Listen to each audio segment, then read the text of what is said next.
Good morning. இன்னைக்கு lunch பாக்ஸ்க்கு என்னன்னு பார்க்கலாமா? ஒரு சிம்பிளான கோதுமை பரோட்டா, வீட் பரோட்டா தான். மாவு போட்டாச்சு, தேவையான அளவு உப்பு சேர்த்துக்கலாம். இந்த உப்பு கூடயே கொஞ்சமாக சர்க்கரையும் சேர்த்துக்கலாம். இப்போ இது கூட கொஞ்சம் நெய்யும் போட்டுக்கலாம். இப்போ இதில் சூடாக காய்ச்சின பால் தான் விடுறேன். அந்த நெய் அப்படியே அந்த ஹீட்டில் மெல்ட் ஆயிரும். இப்போ நல்லா சூப்பராக பிசைஞ்சிக்கலாம். நல்லா சாஃப்டாக, ரொம்ப தண்ணியாகவும் பிசைய வேணாம், கட்டியாகவும் பிசைய வேணாம். ஆனால் சாஃப்டாக இருக்கிற மாதிரி நம்ம பிசைஞ்சிக்கலாம். அதாவது வீட்டில் ஒரு பரோட்டா, அவ்வளோதான். கோதுமை பரோட்டா மைதா மாவில் போடுறத விட இப்படி சப்பாத்தி மாதிரி தான். சிம்பிளாக நான் பரோட்டாலாம் சுட்டதில்லை, சரி ட்ரை பண்ணி பார்ப்போமே அப்படின்னு சொல்லிட்டு தான் பிசைஞ்சிட்டு நல்லா அந்த கிளாத் டிஷ்யூவை வந்து நல்லா அந்தளவுக்கு தான் போட போகிறேன். நல்லா சாஃப்டாக பிசைஞ்சாச்சு. இப்போ இந்த பவுல்லேயே கொஞ்சம் ஓரமாக எண்ணெய் ஊற்றிக்கலாம். சில இடத்துல எண்ணெய் தொட்டுக்கலாம், சில இடத்துல மாவு தொட்டுக்கலாம். மாவு கூட நான் வந்து கோதுமை மாவில் திரட்டுறதை விட திரட்டுறதுக்கு வந்து நான் வந்து மைதா மாவு எடுத்துக்கிட்டேன். இதுதான் ஃபஸ்ட்டு. இது எப்படி திரட்டி எப்படி வருது? இப்போ நமக்கு சப்பாத்தியாக ரவுண்டாக வராது, நிறைய வாட்டி சொல்லியிருக்கேன். ஆனால் இது ரவுண்டாக இருக்கணும்னு இல்லை.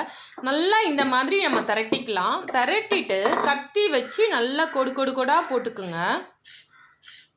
இந்த மாதிரி நல்லா பக்கமாக போட்டுக்குங்க. அதாவது இந்த எண்டும் அந்த எண்டும் விட்டுட்டு சென்டரில் மட்டும் அந்த கோடு இந்த மாதிரி போட்டுட்டு நம்ம உருட்டி நல்லா மாவை உருட்டை வருதான்னு பார்த்துக்குங்க. உருட்டை வந்ததுன்னா நல்லா மைதா மாவை லைட்டாக மேலே தூவி விட்டுக்குங்க. வருது, ஓரளவு தரையில் ஒட்டாமல் வருது. இப்போ வந்து லைட்டாக மைதா மாவு போட்டுக்கலாம். கோதுமையும் போட்டுக்கலாம், மைதா மாவு இன்னும் கொஞ்சம் ஸ்மூத்தாக இருக்கும்.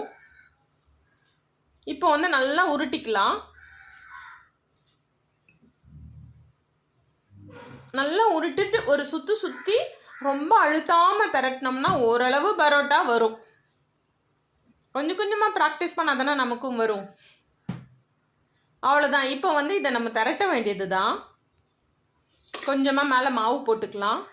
குட்டியாக ஒரு 4-5 போட்டேன் நான். பாக்ஸில் அப்படியே குட்டி ரவுண்டாக வைக்கிற மாதிரி.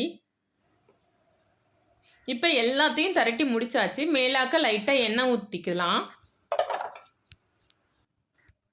எண்ணெய் ஊற்று. இப்போ வந்து பரோட்டா சுட்டு எடுத்துடலாம். கிரேவி ரெடி ஆகிடுச்சு, ஓரமாக வச்சாச்சு. கொஞ்சமாக எண்ணெய் சென்டரில் கொஞ்சம் எண்ணெய் ஊற்றி புரட்டி போட்டு எடுக்கணும். ஏன்னா நம்ம மைதா பரோட்டா வந்து கொஞ்சம் வெள்ளையாக இருக்கும்.